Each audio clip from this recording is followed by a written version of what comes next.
Attention, please. 10, 9, 8, 7, 6, 5, 4, 3, 2, 1. Welcome.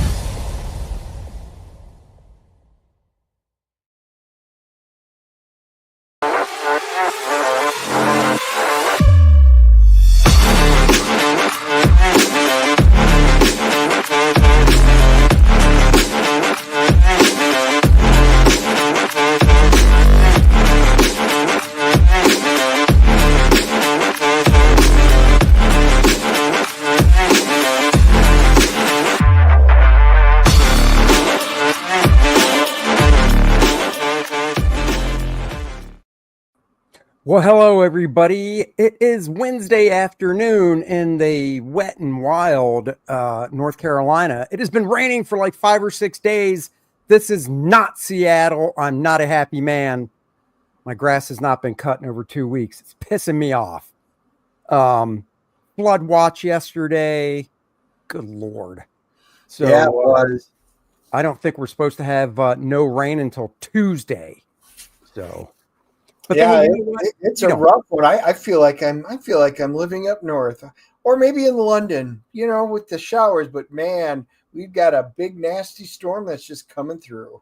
That's right. It is not April. We do not need April showers in August. Graham was telling me it's bone dry up where he is in Buffalo.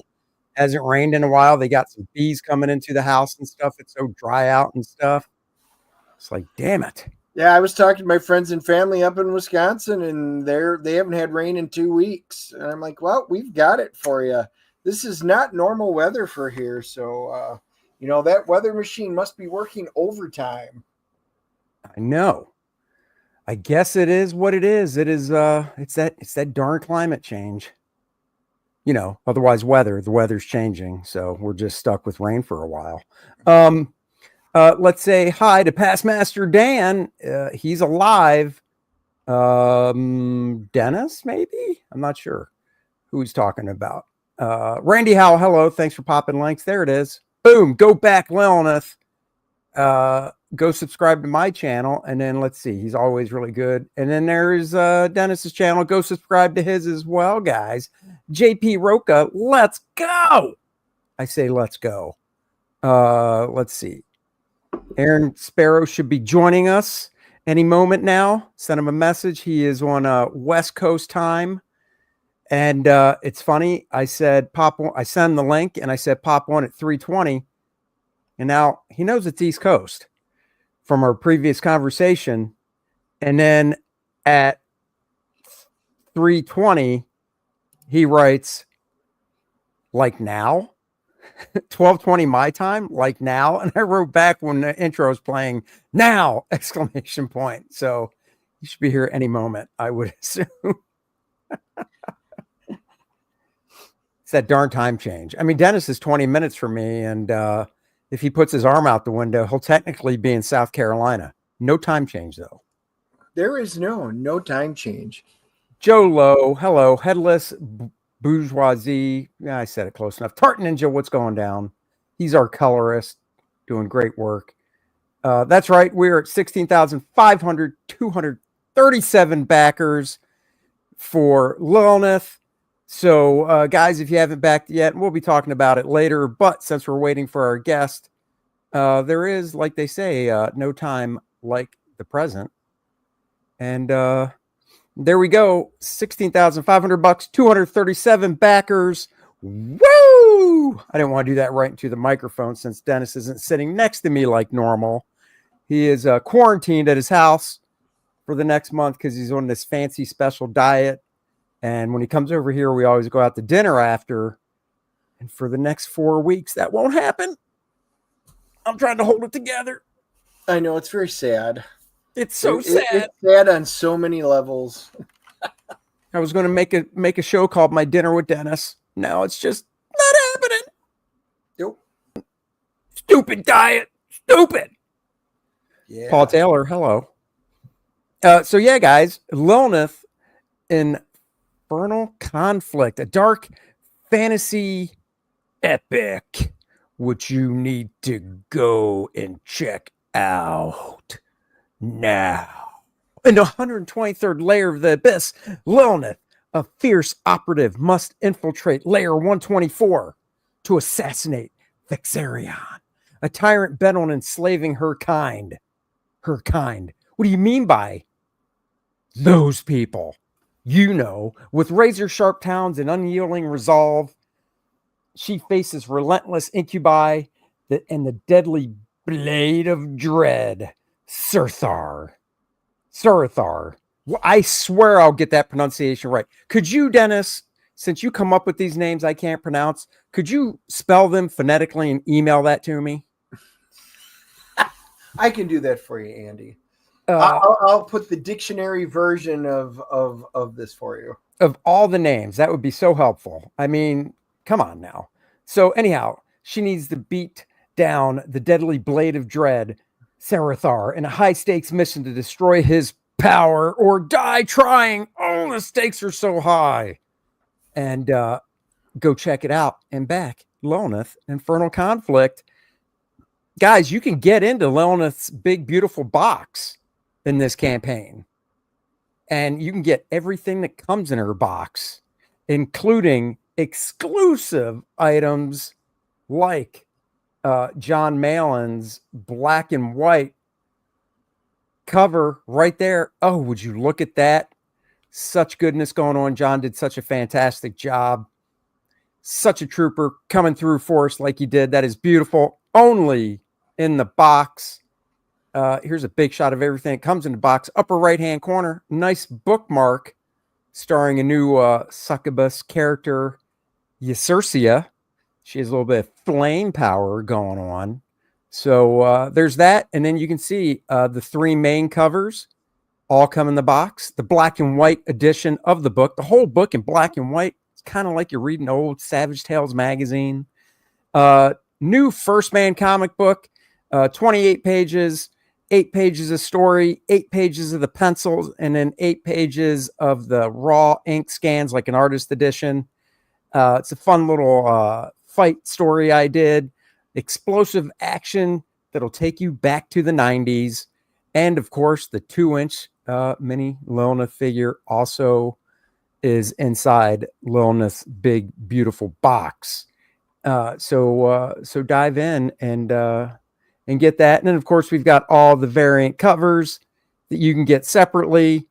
And somebody actually brought up a good point in an email. So somebody asked me if on the, thank you, Dennis, it really does. Somebody asked me, let me pull up the graphic for it. So somebody asked if they want to get this. And this is the limited edition newsprint retro edition of the book. And they want to get it. And of course, we're like, fantastic. You should, because it's going to be printed on newsprint. It's going to have a throwback style with the coloring to kick it back old school to the great comics of the 70s and 80s. And it's limited to 100 copies, signed and numbered by Dennis and I with a certificate of authenticity. That is artwork I was working on today. And they asked, they said, well, I really want that. And I want the big, beautiful box, but I can't, this is limited to 100 and it can't be an add-on. So I now made the big, beautiful box an add-on to that retro edition of the book. So you can add on the big, beautiful box and save a little bit on shipping as well. So there you go. Nice, right? You're welcome. In fact, I signed up for this ages ago, so I'm glad it's finally available. We are there for you, Paul, and thank you for backing. That's right. Thank you so much for backing. So there you go, guys. So go check it out. We've got the calendar. 7 out of 40 are claimed. We're only doing 40 of these bad boys, and they'll ship in December. Nice core draft calendar to add to your wall for January 2026. Always feel the rage of core draft 12 months out of the year, except for February and Christmas. It's a little softer side because, it's Valentine's month and Christmas. So, but the other months, it gets down and dirty. So go check that out as well. And there you have it. So go back it. Here you go. John's cover and full Beautiful color by Kyle Ritter. Beautiful team those guys make. So, guys, go check that out. And we will talk more about that later. Let me check my DMs and see what is going on with, I don't know what's going on with Mr. Aaron Sparrow. Good Lord. Check your DMs, my friend. Man, oh man. Why don't you play the trailer while we're waiting? You know what? That's a fantastic idea. It is indeed. I'm going to play the Lilith trailer.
Yeah.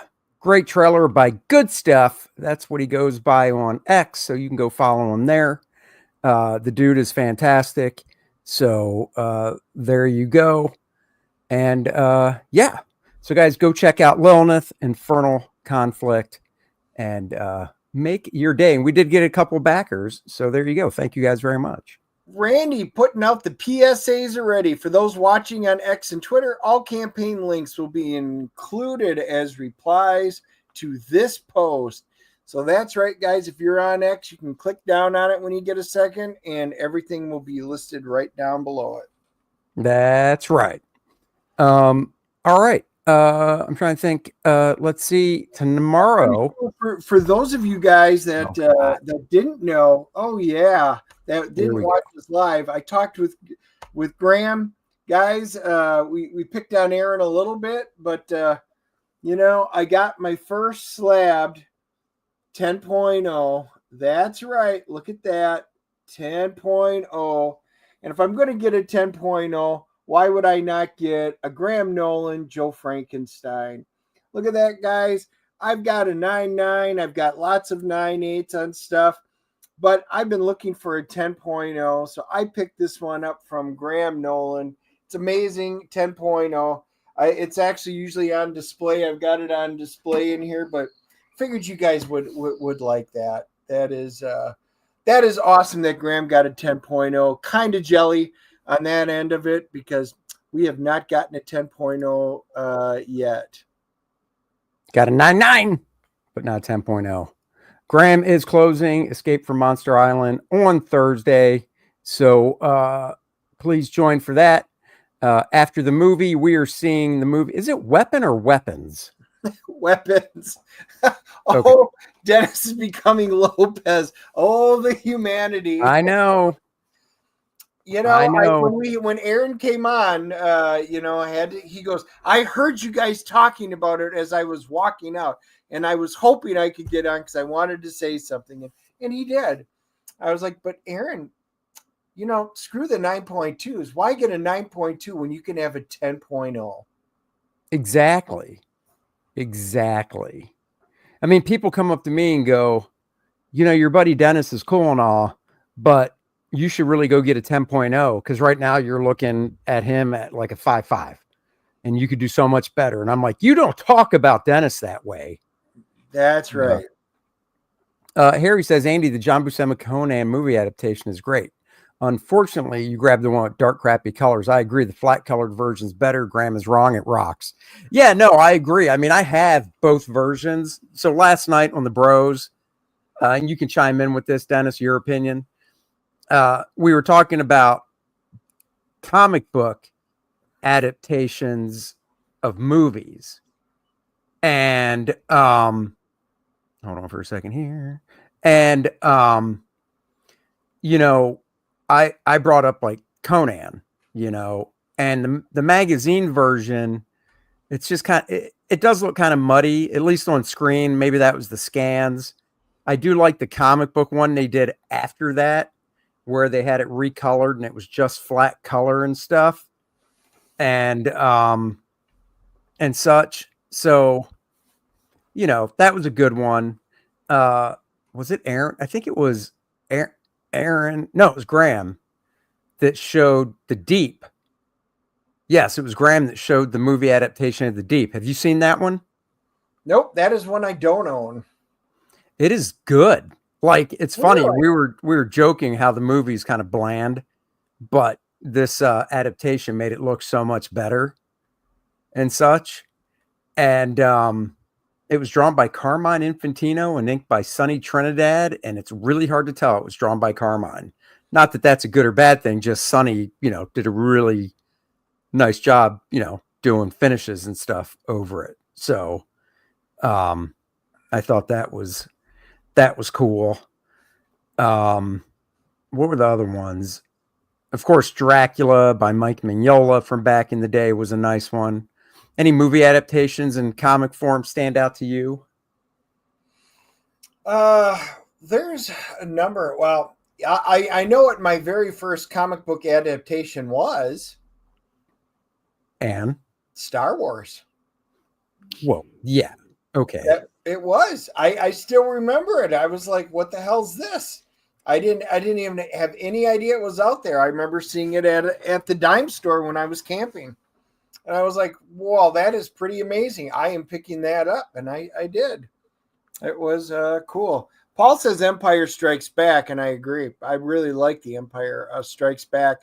They also did the Return of the Jedi. They did as a separate miniseries and stuff. But yep, and both those were drawn by Al Williamson and looked freaking-tastic. So Serge is asking, for a noob like me, so is the book are the books signed before slabbing, or do they sign the slabs too? What do you put in to protect the signature? It's not worth. So there's a couple ways to do it. Most of the time, if you've got an existing book that's signed, you can just have it slabbed, but they'll do it as a qualified because it's just ink on a book. Doesn't matter who signed it. If you notice the gold label on this one, and I don't have one, I can look for one. You can see it's a gold label. That means it was witness signed, which means the signature is on the book, and then they encase it around it, and they tell you, in this case, it's signed by Graham Nolan and Chuck Dixon on October 20th, 2023. So it tells you right on there where it's slabbed. So yeah, the signatures are protected. Now, if you've got a book that has an existing signature, you can go through CBCS and you can have them authenticate it. Now, there's an extra fee on that as well, but they submit it to a third party that specializes in signature verification. So say you got a Stanley signature book, you can send it in. I think it was 15 or 20, depending on the book, but they will verify the signature. And if they can verify it, then it comes back as a red label saying it's a verified signature. So that is indeed stands. Now, I sent in a number of books and that I had signed from way long ago, and they were all from the same person, and all but one came back as verified. I got the red label, but one of them said, can't be verified. What? It's literally was done at the exact same time. All the books were done. It is what it is. They couldn't verify the one. So then they said, do you want it graded? And I'm like, nope. So you have that option. So anyway, that's what that's the story behind signatures on there. Most of the time when you're buying signed slab books, they're witnessed, either CGC or CBCS. I think PGX does it as well. So if you wanted Andy to have a book signed and witnessed, you could go up to his table. That company will send a representative over, watch Andy sign the book, and then you take it back to their table, and then you send it in to be slabbed, and then they go ahead and do that. Well, there you go. I like it. Oh, nice. Don't sleep on it. You want to get it. It's going to be a collector's item for sure. Movie adaptation, The Land That Time Forgot. It was a Marvel Black and White magazine. Oh, yeah. Yeah. They did a lot in the Marvel Super Special series. That's why I was looking through. That's where I found the Conan one, Jaws 2. Aaron wanted me to pull up, so I pulled up Jaws 2. Yeah, they did a lot in there. First issue of Marvel Super Special was featuring who, Dennis? Sorry, I was typing. Thanks for the great explanation. I don't know. What was your question? I wasn't listening. Who was featured in Marvel Super Special number 1? Marvel Super Special. Don't remember. Kiss. Oh, that was the Kiss issue? Yes, it was. Oh, nice. See, Henry got it. Yeah, so did Randy. Look at them. Yeah, that's one I don't have. I used to do a lot with the rock magazines and stuff, and I just don't do that anymore. Oh. All right, hold on. Now I'm typing something. And then I'm going to pull up Aaron's campaign while we're waiting for him. All right, let's see. I don't know what's going on with Aaron Sparrow, but I'm going to give him a swift, strong, like they said in old days, tongue lashing, which means I'm going to dress him down. So get your minds out of the gutter. So this is the campaign that we will be talking about when he comes. Kneel Before Doomface. It's a great Kenneth Rocafort cover. Hopefully my volume should be, my sound should be shared, so I'm going to play the trailer. We did not talk about Outland. I totally blanked on that one, Artavoy. All right, Dennis, let me know if you can hear this. Betrayed, defeated, Can you? banished to time's void for 40 years. But at long last, I have returned. And I will burn my name in the firmament, so that when my enemies, when the whole world falls to its knees, to cry out whatever God will hear their pleas, they will see my name etched across the heavens, and know that I, Doomface, have been the architect of their subjugation. All shall kneel before Doomface.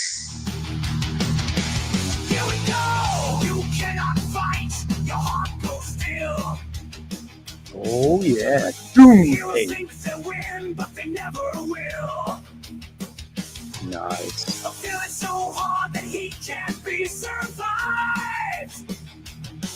Now behold, that time has arrived. And just imagine how it's gonna feel as you beg for mercy under my heel. Kneel before Doomface. Got their own song. Kneel before Doomface. You are gonna kneel again and again.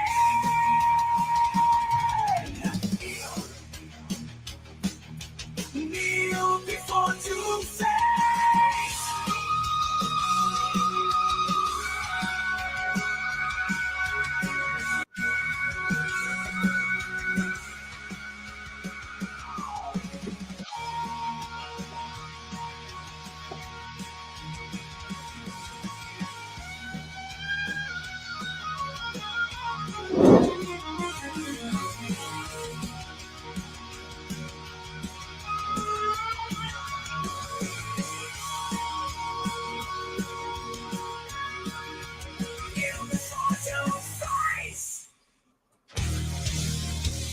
And now I want a custom song for Lilith. Damn it, that's freaking cool.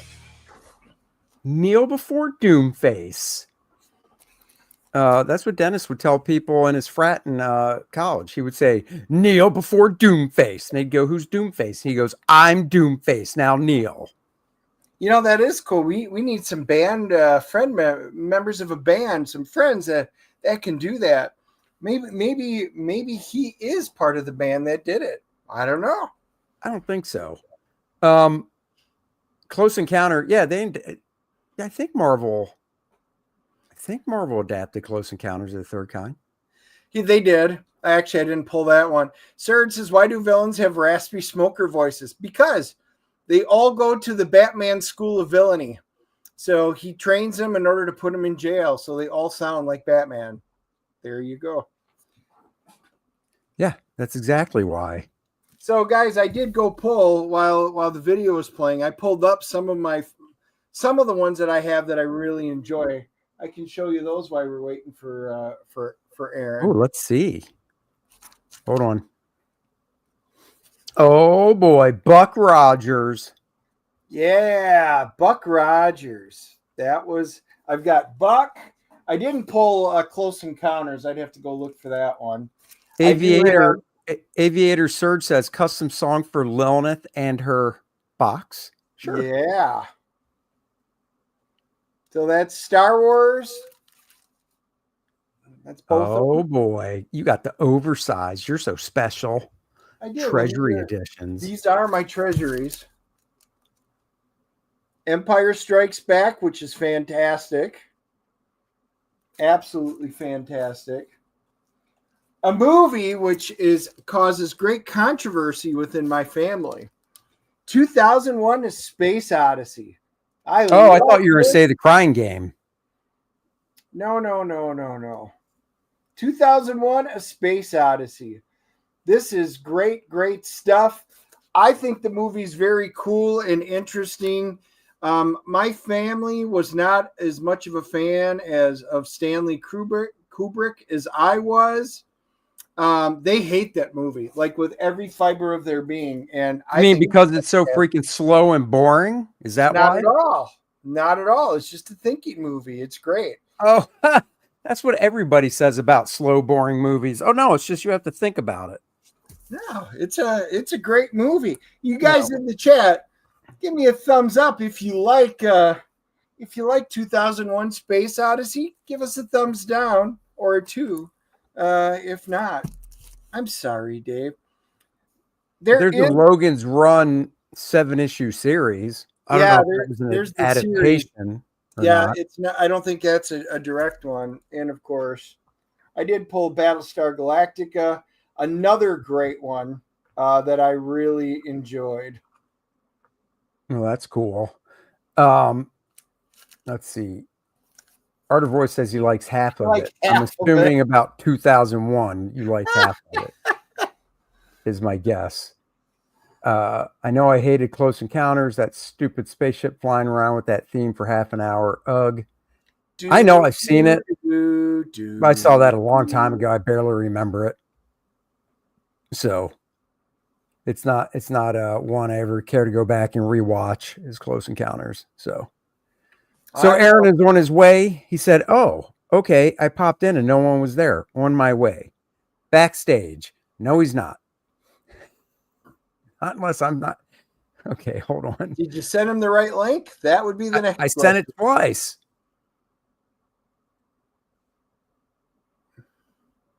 I wonder if I've got that.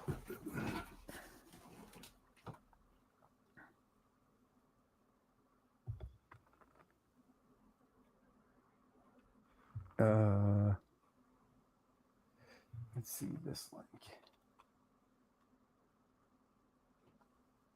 Yeah, no, I sent it. So I just sent it again. So hopefully, Dennis, when you turn your camera off, you should have an icon so we just don't see that generic circle, At least when I turn my camera off. Now I'm saying that. Watch me be wrong. But let's see. There he is. Was I in the wrong? Oh my God. I don't know what you're doing. Aaron, I clicked meet Dennis. the link Dennis, and it took me to like a dead end. Like I was like, okay, well maybe they're not here yet. Maybe I was like, maybe he meant PST in his message, and maybe he just typoed. no. George Perez did draw Logan's run. Okay. Aaron. I tell you, boy, you live on the West Coast and you still can't figure out the difference between that and East Coast time. I get it. Well, if you're like me, you often tell people the wrong time. So I always give some leeway to people. It's like, maybe they meant to type this. No, it's okay. You're here now. We actually played the trailer and such for it.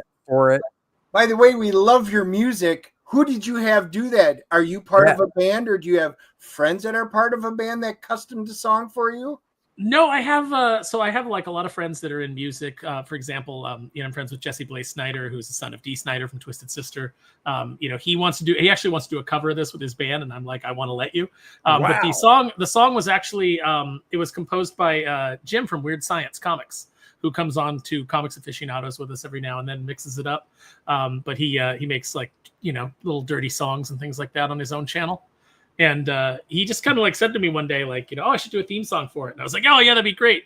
And then took some, like we did some lyrics, and next thing I know, I had like 8 versions of that song. So there's actually a wow, like a sitcom version of the song as well, that at some point that I'll unveil, where it's like, you feel like you're tuning into TGIF, to watch Family Matters. But you're getting a Kneel Before Doomface sitcom. That would be cool. Real quick, let me answer this. Art Roy says, was Man from Atlantis Buscema or Sutton? Sutton did the first issue. The first issue had another story in it after the main one by their regular series artist after that, Frank Robbins. So Sutton drew the first half of the first issue, and then Frank Robbins did the rest until the end of the book with issue 7. I've got all 7 issues that I bought as a kid. Love that book, Man from Atlantis. Good stuff. Have you even ever heard of that before, Aaron? You're kind of a young guy. I have heard of it. I'm checking out the chat right now. Oscar Carreno's in the chat, the colorist on Kneel Before Doomface. Welcome, Oscar. I have heard of it. I'm not particularly familiar with it, though. I don't know that I've ever read it. Well, I mean, are you familiar with even the TV show? The Man from Atlantis? Yeah. Oh, okay. Well, that's good. I've never seen it. No, I have seen it. It was who's the star in it? Patrick Duffy. Patrick Duffy. Thank you. Yes, That's I am right. familiar with it. I have seen it. It's been years and years, but I have seen it. Yeah. I dug that show. I thought it was cool. All right, well, let's talk about Kneel Before Doomface. Like I said, we played the trailer. So now you can tell us about Kneel Before Doomface. Well, thank you for having me on, first of all. I appreciate it. Oh, yeah. We got to hang out a little bit in San Diego. Well, I got to hang out a lot at San Diego, actually. I know. At our other friend Aaron's table booth. So I just get to keep taking it over and I know. Get out of here, Aaron. What are you doing? You kick Presti out of his own booth? Yeah, we're like, oh, go buy some comics or something. Look, it's not like he was there at the booth a lot anyhow. He probably could have done better if he actually was slacker. Well, actually, you think you do better if you stay at the table, or do you think you do better if you make appearances at the table? When people feel like you're more exclusive. Oh, that's true. Like, he's going to be here between 4 and 6, and you're like, oh. Well, that's what he should do. And then when he walks away, even though somebody's there, he should have a sign up that says Aaron will return at, and then, just put some time down, because then they'll be like, oh, I got to make sure I'm back. Yeah. Well, I like when people come up and they're like, are you Aaron? And I'm like, yes. And then yeah, like, you're not even lying. Yeah. Well, yes, I am. 100%. But yeah, Kneel Before Doomface is, it's a lot of fun. I'm having so much fun with it. It's the story of a villain from the 80s, like, your stereotypical Skeletors, your Hordax, your Primevals. Think of a good 80s villain. And on the eve of his ultimate triumph, he was betrayed and banished and locked away in the Timeless Void. And he's been there ever since. And so now we fast forward to the very end of 2024, and a Ghost Adventures type reality show is actually doing a show from the lair of his nemesis. And they, through their stupidity, they end up knocking over a totem, which then shatters and releases Doomface back into the world. So, when we start off, he's, coming back into the very tail end of 2024 and immediately decides he wants to reestablish himself. But obviously the world has changed and is a lot more ridiculous than it used to be. So he has to kind of like learn to navigate that and learn to navigate all the changes, all of the villains that have come up, in his absence, including his own brother. So there's a lot of like rivalry there. And then we've got the B story, which is the story of two superheroes that are coming to the big city to try to help, make a name for themselves and help the populace of this crime-ridden city of San Francisco. And the conceit for their story is, well, what if breaking into the superhero business was like breaking into the modern day comic book industry, where you had to deal with all the personalities and all of the cancellations and all of the backbiting and, backstabbing and things that go on in comics. What if you had to deal with that even to get into, being a superhero? All you want to do is do some good work. And there's all these impediments in your way. Yeah. And so eventually those two stories will be like on a collision course. The heroes will be on a collision course with Doomface and with his major domo Lexi. Nice. Yeah, I remember looking at it because you had the preview book that you printed up that you brought some to San Diego, and I remember checking it out. So even though I've seen this before, just seeing it in print, I just love seeing stuff in print. So much cooler than on screen and stuff. So it's nice because doing the preview books, I was kind of able to, it's like obviously I've done comics for a long time, and I've plenty of books go out and come in, but this is my first creator-owned book, so doing the preview was also a good chance for me to like evaluate the paper, the inks, the colors. So like it was a nice little bonus. So it came out gorgeous. Obviously, Renzo's doing a great job on art. Oscar's colors are fantastic, and they look really great on the page. So as good as they look on the screen, it's just there's nothing like seeing it printed and holding it in your hand. Oh, that's cool. And then we've got, of course, you as the writer, Renzo Rodriguez on art and the colorist, who's also in the chat, Oscar Carreno. Hope I pronounced that right.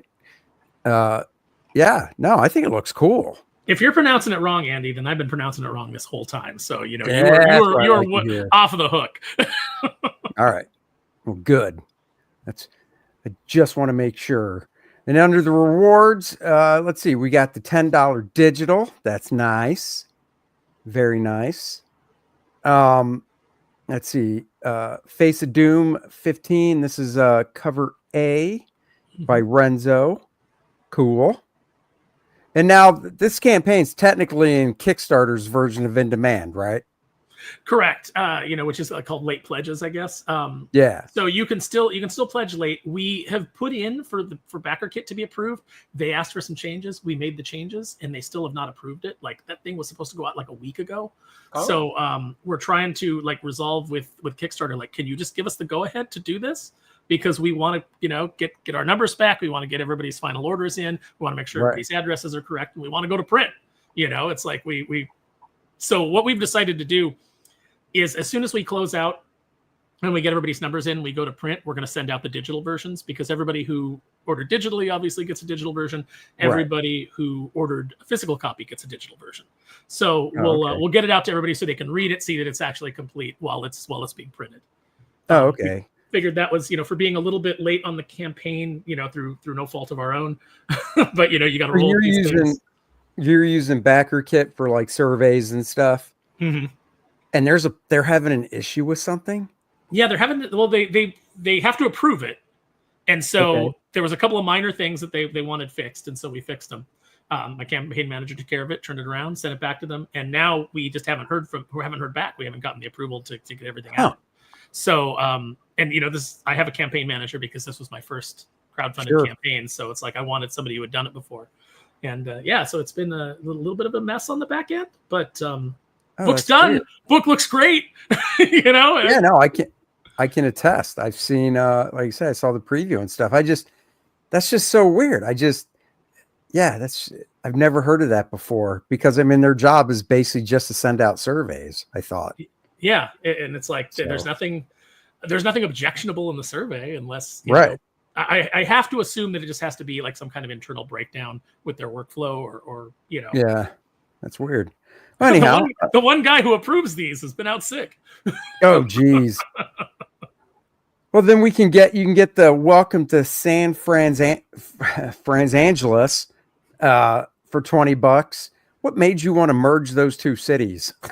Well, I just thought of like, so I'm on the West Coast. I live in California, and I was like, Right. what major metropolises have become the two biggest shitholes, you know, in California, and so I combined them, and then you know I went back recently and I watched Demolition Man after doing the book, and I was like, oh, they did San Angeles, like you know, in Demolition Man, and I'd completely forgotten. So I don't know if that was like in the really back of my head. Yeah. Holy crap! I don't remember that at all. Yeah, I don't know if that was in the back of my head somehow, like in my subconscious, but mostly it was just I want to combine two cities, and you know, both San Francisco and Los Angeles are absolute garbage now.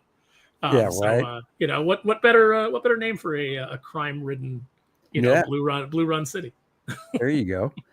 You can get the Access of Evil cover for $20, also by Renzo. Kind of classy, kind of hood, $20. By Renzo as well. Key to the Throne.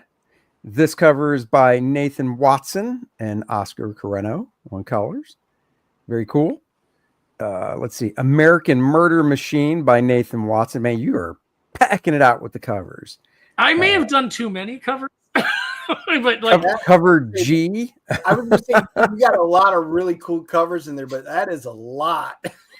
Yeah. It is a lot. It is a lot. We did like a package deal where, you know, people can get like get all of them. And then we said that any covers that we add to the campaign, you know, if you had gone all in, you would get for free on top of it. So we did do an additional cover that everybody who went all in gets for free. Oh, that's cool. It'll be like our backer kit exclusive. Yeah. Memoirs from the Void.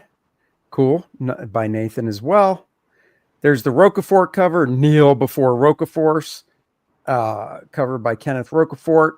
Very nice. Very nice. And let's see. Then we've got Goodbye to San Franz-Angeles. That features all four of our main characters with the. Oh, yeah. Okay. Cover. That's cool. And Kneel Before Vintage. Nice. Gave it a weathered look. Mm-hmm. And then, okay, cool. So you're doing sets as well. So you can get a couple of the different covers as a set. That's nice, right? Is that correct? Yep. And then the Memoirs of the Void is a making of. So it's got some behind the scenes stuff. It's got some character concept designs. It's got some stuff from the early 2000s featuring some of the characters that I had when I had first started to work on it. That's cool.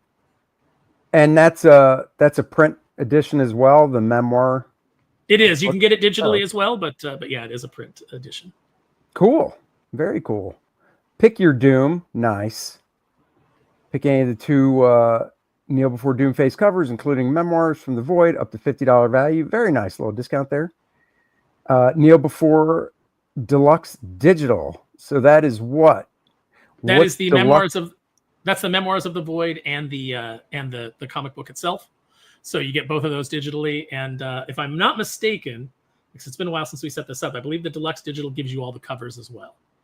Oh, so nice. In your digital file, you get every cover, so every piece of art. Oh, very cool. All Shall Kneel. Now that's the one that you get everything in. You were talking about. So, and then there's one that's like Total Doom, where you even get, because we even had a statue. Like we have a bust that I'm actually in the process of painting all of them right now.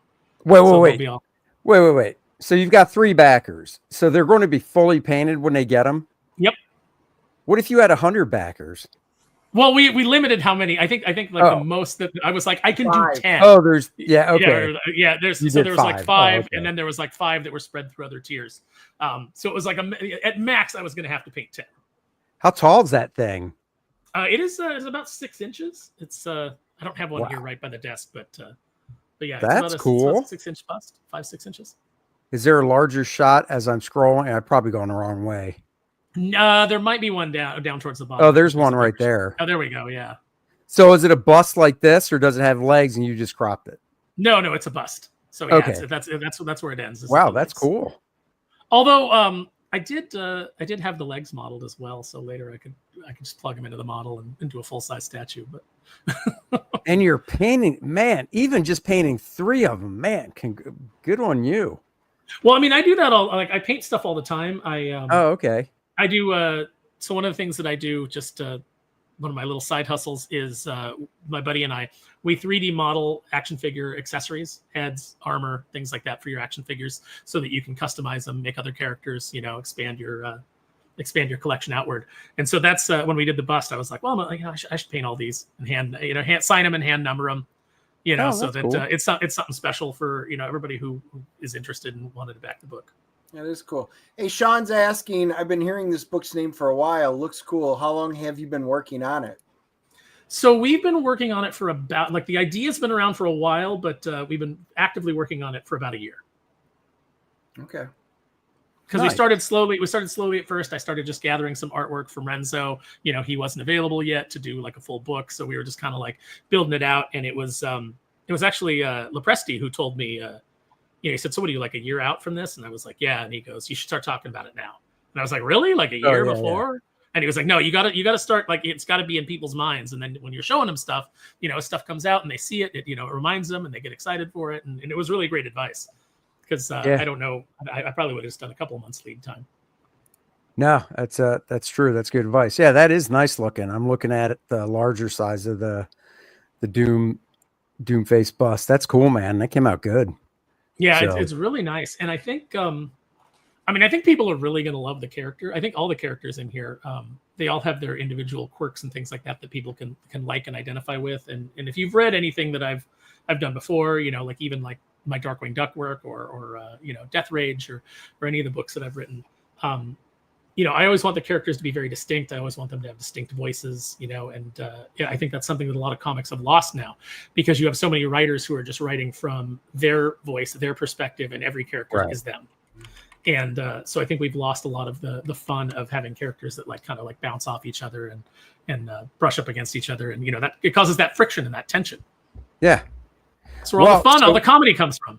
That's right. Since we're doing everything kind of backwards today, because we talked about the campaign first, we usually like to start off with also just a little origin story and stuff of you. So, Dennis, would you like to kick that off like you always do? Yeah, Aaron, since, we always want to talk about your origin in terms of how did you get involved into comic books in the first place, and, your road to that. But more importantly, you must have loved comic books at some point, which means you either bought one or somebody gave you a comic book when you were a kid. Do you still have that comic, and what was it? I do still have the comics. The very first comics I ever got. The covers are falling off. It's like the spines are all beat up. But so it's like when I was a kid, I liked to draw. And so my grandmother thought that she would encourage me. And so she would buy me comic books. She's like, oh, what does he like? He likes Star Wars. So she bought me some of the early Star Wars comic books. And I didn't really super get into them. I liked them and I read them, but I didn't it didn't create a habit. What kind of started it was I went to my great grandmother's on a vacation, and her neighbor bought all the Archie digests and DC Sugar and Spike and all the little impulse buys that you would get at the front of the check stand. Yeah. And she goes, oh, your great grandson's coming. Does he like comic books? And my great grandmother was like, well, I know he likes art. And she was like, well, I got all these Archie books and things like that. And so she gave me this giant box of Archie and Sugar and Spike, and I sat down and I just devoured them because I love to read. And so I started drawing some of the characters, and I was already kind of into the Garfield books. They would do those long kind of digests where they collected all the books. I was already reading those, and so I started drawing my own comics with Garfield as the Caped Avenger and creating my own villains and things like that. And because I now had an interest in making comic books per se, my grandmother was like, oh, well, let's encourage that. Let's buy him more art stuff. Let's buy him more comics. And so that started to happen. And then the G.I. Joe cartoon, well, not the cartoon, but the animated trailers for the comic books, which was how they got around not being able to advertise the toys. So they would advertise the comics, but they just so happened to have all the toys that were available right there in the animation. those started airing on TV, and I was already buying the GI Joe toys because I'd seen them in stores and spent some allowance money on them without really knowing any of the characters or anything. I was just like, these look cool. And so I started reading the GI Joe comic book, and then from there, that led me into X-Men and Marvel, and then I jumped over to DC, and then pretty soon I was like collecting and buying everything. So that's really how I got into comic books and just really loving the medium. That's cool. Who's your favorite GI Joe character? So my favorite GI Joe character, like most people's would be Snake Eyes. But if you take Snake Eyes out of the equation, like my favorite Joe up until they revealed Snake Eyes was a ninja, and it was the 80s. Ninjas were the thing, But until that point, Stalker was my favorite GI Joe. And then I've always had a real special place in my heart for Flash because that was the laser rifle trooper, because that was the first GI Joe I bought. God, I'm trying to remember Stalker. What that one looked like? Stalker was in the original line. He was the one that had the best camo. He's black. He's a ranger. He's got the beret. Oh, he's got the mustache, and then he's got the cool camo. Oh, I think I know exactly. I think on one of the covers that Michael Golden did he draw him like just holding the? Oh, now I gotta Google it. Hold on. I think I know the one you're talking about off the top of my head. Let me see, because that totally rings a bell. Okay, so I don't know if Golden did it. Yeah, that's probably somebody else, but I do see him, and I recognize that guy. Yeah, he was super cool, and I all the file cards on the backs were written by Larry Hama, of course, who was writing the comic book. Yeah, and so I was just intrigued by like his file card because it was before I was really into the comics. But it talked about how he was like in a street gang, and then he got into the military, and he cleaned his life up, and now he was like a ranger, and he seemed like a really compelling character to me. And so, that's cool. And then when I started picking up the comics, I was like, oh man, Stalker was like one of the main characters, especially in those early books. So I really got attached to him, and I liked Snake Eyes well enough, but then Snake Eyes was a ninja, and that just put it over the top. Yeah, I like Snake Eyes. I like oh, there it is. Who did? Oh, Dennis, you found that? Yeah, that's the current classified figure, the retro version that they did that looks like the original. Good stuff. Oh, that's cool. That is not the character I was thinking of then, unless on that image I'm thinking of, Michael Golden was like, I'm just going to draw this guy freaking huge. Which you're thinking of Roadblock, maybe? Because there's a Michael Golden Roadblock. I'm thinking of Roadblock. He's holding the 50 cal and yes. Yeah, I'm thinking of Roadblock. Yep. Never mind. Yeah. Hey, that's new backer. Cool. Sweet. That's cool. Who's your favorite X-Men back then? So my favorite X-Men when I first got in was Wolverine, because he's the one who actually got me into the comic, because it was the ad, I think it was for X-Men 207, where he's like slashing down the cover, and I was like, who is that dude? And I'd seen him in ads before. I know that one. And so I went and picked it up, and I guess the issue where he stabs Rachel, and I was like, what is going on? And so I started like buying the back issues and as well as the new stuff. So Wolverine was my favorite until I discovered Nightcrawler, and then Nightcrawler's been my favorite ever since. Oh yeah, but Wolverine's miniseries is worth money, and Nightcrawler's isn't. So no, although I have to buy Nightcrawler's miniseries for a friend of mine. She's super into Nightcrawler, and I was sending her some Nightcrawler art, and I sent her some of those covers. She's like, oh my god, the colors on those, the colors, everything's like so beautiful. And I was like, okay, so that's on the list, buy the miniseries for yeah. I'm with Torchbearer. Out of the new group, I always liked Colossus, but I remember as a kid getting the Wolverine miniseries when it came out, and I mean, I think that thing, even within a few years, I think the back issue value of it just started going up. So, and I bought a couple of them, I believe. And then when Nightcrawler came out, I'm like, oh yeah, this is the next hot one. I think I bought like 3 of each one of those. And what a waste of money I did. That did not go anywhere. It's sad because they leaned into kind of like the goofier elements with the Nightcrawler miniseries. Yeah. Which was fun. I mean, it's a fun miniseries. I'm not throwing shade at it at all. No, it is, but it's just, I don't know. It was still a first miniseries for the character. You'd think it'd do something, but I guess it was just the fact that it was Claremont and Miller on Wolverine. And I know Dave Cockrum drew Nightcrawler. Who wrote it? I want to say that want to say that Claremont. That wasn't Claremont, was it? Was it? I just had it up on eBay. Let me see. Oh, it was on there. Yeah, I just thought I'd show you. I'm a Nightcrawler fan too. I don't get statues from everybody, but just the important ones. And love Nightcrawler, especially when he swashbuckles and throws his sword with his tail and he's a great character. He's one of those characters that, like, I don't think that, they've attempted a couple of different costumes for him over the years, but he always goes back to the classic one. And I think it's right. Like, it's because they can't improve on it. Like, there's just some costumes that, like, you can't. Yeah. It's already the best it's going to be. I totally agree. Nightcrawler and Excalibur did the best stuff. I'm like, yeah, Alan Davis, he killed it. I loved what he did with Nightcrawler. Yeah, totally. But yeah, I mean, Nightcrawler's costume like, should not be messed with. Yeah, no, I mean, I remember they tried to do, like, they had Carlos Pacheco come in and they were like, well, we'll shave Nightcrawler's head so that he's like got a really close cropped haircut and he'll have like a little goatee and like the red will be like just like a sash, a swashbuckling sash that he wears. Oh yeah. And it was like all the elements were still kind of there, but it just did not work. It looked like 90s bro Nightcrawler. Did not work. You can't shave his head. I mean, come on now. That's just ridiculous. He's got to have that mop of hair.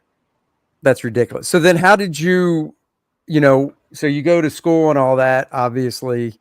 Well, I mean, I should never assume. I'm assuming you have a high school diploma and not a GED. If you do, that's fine. There's nothing wrong with the GED.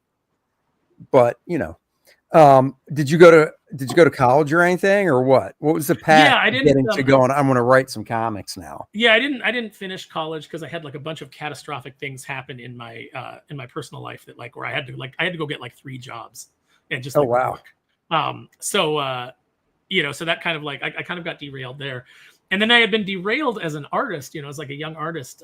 My grandmother was like, well, Aaron likes art. And there's this Marvel DC artist signing. I don't even remember who it is. I don't know if it was a name, but it was just somebody that she saw in the paper was doing a signing at this place. And she was like, I'll take Aaron. It'll be great. So I went and she's like, bring some of your art. And so I had some of my art and things like that. And this guy, like I always, when I imitate him, I always do him smoking because that was kind of his attitude. He wasn't. But like it's just like, he's like looking at my stuff and he just basically gave me the, you know what, kid, you don't want to get into comics. God, I wonder who that was. Yeah, there's no money in it. In retrospect, like it crushed me at the time and I stopped drawing and that's why like now I can doodle, but like I'm not an artist. But I was just totally crushed at the time. Now, as an adult, I look back and I go, "Oh, he was trying to save me a lifetime of pain." a lifetime of pain and regret. Because at that point, you worked for the big 2, and that was it. That was the only 2 options available to you. Maybe you could do some indie stuff. Maybe because Comico was right around the corner, and a lot of the indie companies that came up in the 80s and early 90s. But it was basically like you had to get into Marvel or DC in order to have a career, or in order to even be paid attention to. And so and thankfully that's not the case anymore. Now you can go out and you can do your own thing. It's very easy to go direct to consumer and cut out the middleman. Yeah. So then what was the first stuff you started writing? Because it wasn't Doomface, I assume. No, I was writing like various, like just little fan fictions for myself or for friends. I was in like a Transformers club and, I had a friend who was like, who somehow became in charge of like the Transformers fan club at that point and was like, we need some fiction. Do you want to write some Transformers fiction for the newsletter? And I was like, sure. And so I started doing that. And I was immediately controversial even in that fan base because why? What the hell were you doing? Well, it was falling, like every fan base seems to happen. It was falling to the shippers. So there were people that like, my Transformer is having sex with this Transformer. Oh, good Lord. I was like the guy that was like, Transformers having biological sex is stupid. They're machines. Like they shouldn't even really have genders. Right. I understand that RC is female in appearance and in voice and things like that. But aside from that, it's a design specification. It's not a sexuality.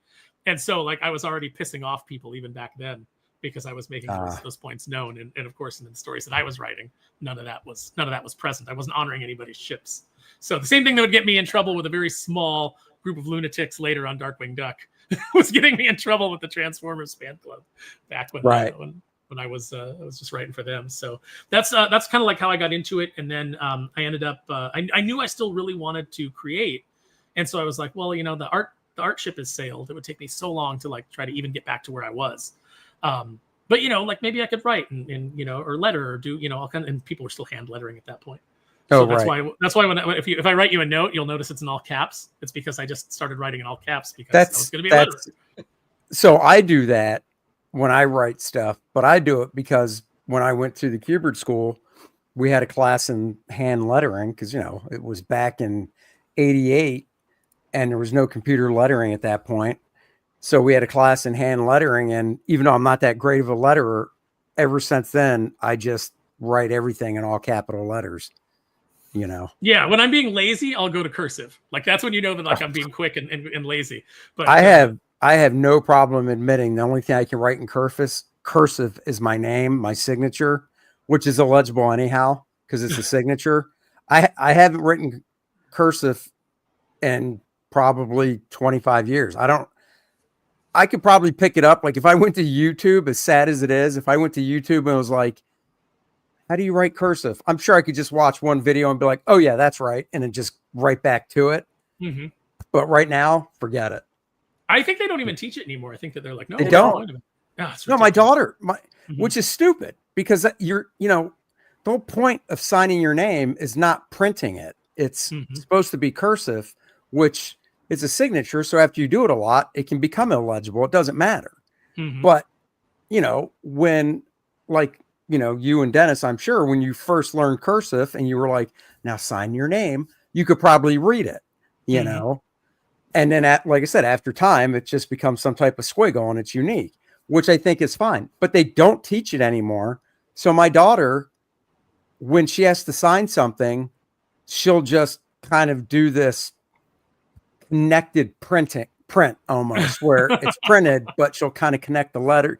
And it's Mhm. just like, what do you teach it? And then they don't teach that. They want all these kids. This is my soapbox, even though she graduated 5 years ago. They, when she was in school, they all had Chromebooks and stuff that they gave out. They didn't teach typing. You want these kids to work on a computer, but you're not even teaching typing. I had a typing class. Yeah. In high school. I typed on a typewriter in typing Yes, yes, actual typewriter. Now it's keyboarding, and they teach you that. But Randy brings up the point. I was going to mention this. The kids call it boomer code because they can't read it. Dude, we've got old letters that like between my wife and I, we've got family letters and stuff that we've kept for years. So many people, the kids can't read this. They have no idea what it says. We got a letter from over in Europe, and it's in cursive, and I can't read that. I was like, really? I mean, that's very legible in the first place, but nope, they have no idea what they say. So Denalian writing is like out the door. When I was a kid, that's bad. My mom was a secretary, so she used to write things in shorthand. And so she would like write down like Christmas gifts and things like that in shorthand so that I couldn't read it. But I learned to read it and I never told her. Oh yeah. I got a book on shorthand from the library and I learned enough that I could figure it out. Like now that all that knowledge is probably gone. I couldn't read shorthand today, but it's an important skill. Like that's your legal signature. I have one that I do, like I can do a really quick squiggle signature that is like very stylistic and but I found that like when I would sign people's books and I would do that, like they look kind of disappointed. Like, it's like, oh, okay, and so now I just like write out my whole name in like just kind of like a really quick, like fancy print. Wait, when you sign something like, oh no, I mean, I came up with, in art school, I came up with a signature for signing stuff, but I was disappointed when I got George Perez to sign some postcards I had that he did, some DC postcards. And this goes back to like the mid 90s. And he signed them for me, but it wasn't the George Perez that you saw signed on a comic book cover. Mm-hmm. It was like his legal signature. And I was obviously, happy I got him signed, but at the same time, I was also like, you couldn't read it, right? I mean, you can't read it. So it's my word going, no, this is George Perez. Yeah, no, I stood in front of him and he signed these in front of me. Right. It's like when you see like celebrities doing signings and their line is that like it's just like a quick like scribble that means nothing. And it's like, yeah, technically they touched a pen to your page. Right. So they signed it, but like to me, that's not a real thing. So like, you know, I like I said, I just write out my whole name now because it makes people happy. Even though I have a much quicker, like an A into an S into a P, and then the rest of my last name. So it's just A Sparrow. I like more, but the fans don't. So I think when it's signed, like mine's, you know, you can. Well, I mean, I've been signing the same way for 30 some years, so you know, people know what it is. But you can also see it's an A, and then Smith, and then I always do the last two, you know, numbers of the year. You know. But you can tell what it is and stuff. It's kind of artsy, but you can read it. You know, Dennis is just a freaking mess. I could sign for Dennis and nobody would even know. So, yeah, I have craps. I should have been a doctor. My signature is perfect. So I've got the signature of a doctor, just not the other skill sets. it's true. Can you sign this, or is this my prescription? Right. Tanzafran. What is you know, my favorite signature story, Andy, you need to tell it, is the facsimile signature stamp. Oh, from Byrne? Yeah. I met John Byrne. I've told this story before. I met John Byrne in the late 90s, or maybe, yeah, it was around 98, 99, something like that, at MegaCon. And, you know, he was signing stuff. And a guy brought up a reprint because, I mean, John has so much stuff that's been reprinted. And Byrne goes, oh, reprint book, reprint signature. And he had a stamp made of his signature, an ink stamp. And he goes, on the book. And I was just standing there like, wow. That's funny, but it's also kind of a dick move. Like, right, man, because you're not walking away with the signature. So right, like anybody could use that stamp. It's like the auto pen, right? Like anybody can do it.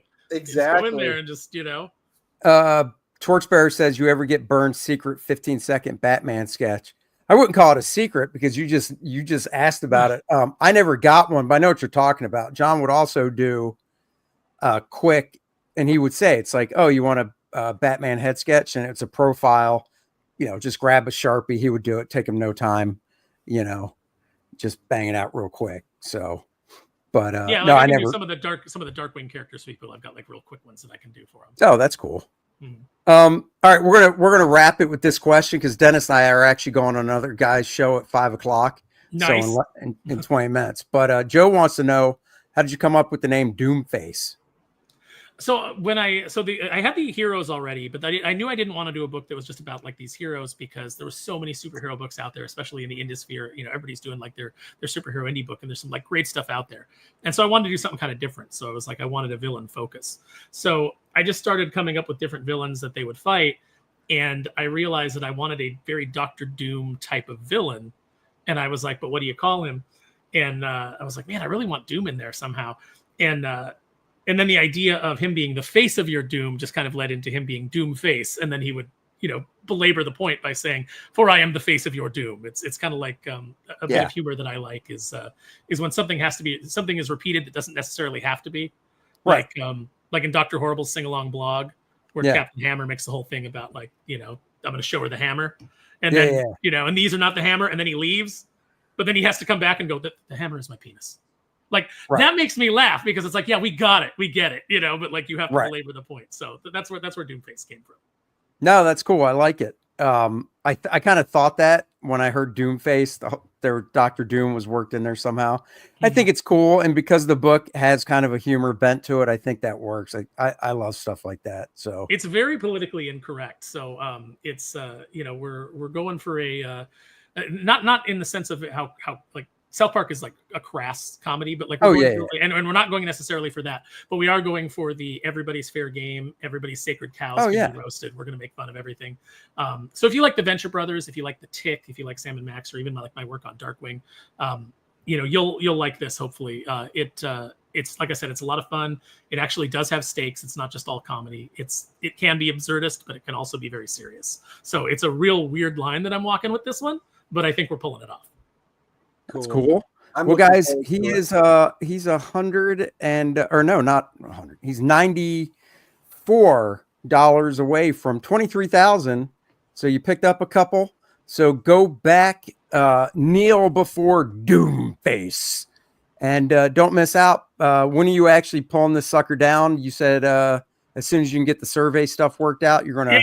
Yeah, as soon as we get all the backer kit stuff worked out, and we finalize our numbers for print, we'll pull it down. The pre-launch for the second campaign will go up, and we'll be ready to ship those out as soon as they come in. There you go. So go check that out. And of course, guys, go check out Lilith Infernal Conflict, a dark fantasy epic starring everybody's favorite succubus, Lilith. She's hot and she's vicious and she will rip your heart out, literally. Lilith's talons carve a bloody path through the abyss to crush a new threat, Demon Lord Vixarion. Guys, go check it out. We've got lots of great stuff. The biggest one is Lilith's beautiful box stuffed with everything, including 2 exclusives. The John Malin variant cover in black and white is exclusive to the box only. And so you can see a larger size of it. There it is. And then, of course, we also have the Yacercia bookmark, which is also exclusive to the box. And this time around, we're giving you, with the box, the 2-inch Lilith minifigure as well. So, guys, go check it out and read about it. The links for both these campaigns are in the description below. I was going to say, if you're on YouTube or Rumble, they're in the description. If you're on X, Randy has dropped them down in the comment section. So everything's right there in X as well. So all platforms are covered, everybody. That's right. And we're catching weapons tomorrow night, and we'll have the review up tomorrow night or Friday morning. So subscribe to the channel so you don't miss our fantastic movie reviews from your 2 average guys that'll tell you the truth on whether you should see the movie or not. That's right. So, until then, we'll see you guys next week at 3:30, and Dennis and I will be on Devil Flyers YouTube channel at 5 o'clock. I posted the link. Let's see if I still have it where I can hit paste. Yes, I do. I'm posting it again right now. There it is. All right, guys. We'll catch you later and hopefully see you at 5.